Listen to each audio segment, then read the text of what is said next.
Nuk vendoset etiketa e çmimeve për karrotat, sepse 2 ditët e fundit është rritur nga 50 në 100 lekë për kilogram.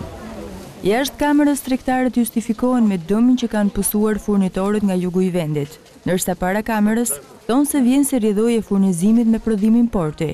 Thonë që çmimi i karrotës është rritur, si është? Arritur se nuk ka shumë prodhim, nuk ka arsye për mbytjes, nuk ka shumë prodhim. Dhe sa është rritur? 10%. Për Këshillin e Agrobiznesit shqiptar, në maj do të ndjehet më shumë rritja e çmimeve. Sot përmbytjet nuk ndikojnë drejt për drejt në tregjet e vendit. Nuk mund të them se është një vend potencialisht me perime, Firi edhe domethënë edhe Vlora në këtë kuptim, pasat për vetë faktin se për hershmëri prodhimin e kemi Divjakën, për të cilat nuk është prekur nga përmbytja kjo periudhë, por prapë mund të them që ndikim do të ketë sepse është një sipërfaqe shumë e madhe. Sipas përfaqësuesit e agrobiznesit, dëmi është shumë i madh. Përmbytjet kanë shkatruar rreth 20.000 hektar tokë, 2 hektar grur, mbi 3.000 hektar foragjere.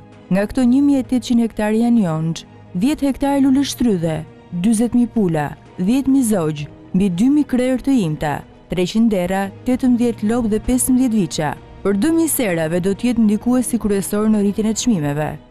Janë përmbytur 60 hektar sera, ku dihet që është një shifër shumë e madhe, për vetë faktin se ne kapacitetin mundësia maksimale rreth 100 hektar sera në vit mund të ndërtohen, kështu që është një shifër e madhe për të cilat do të ketë ndikim në prodhimin e muajit prill-maj, për të cilat këto nuk do të jenë në eficiencë sepse kanë qenë të mbjellura. Aktualisht çmimet e perimeve dhe frutave në treg janë 10 deri në 15% më të larta, por që ndikojnë jo pak në xhepat e blerësve. Janë rritur, po, janë rritur shumë. Sidomos 10 e ka i pazari aty, ishte skandal fare. Të kry, por fort. Janë disa shkaqet e rënies së prodhimit vendas. Rritja e çmimit e energjisë dhe naftës frenuan fermerët. Disa prej atyre që guxuan, sot i kanë në ujë.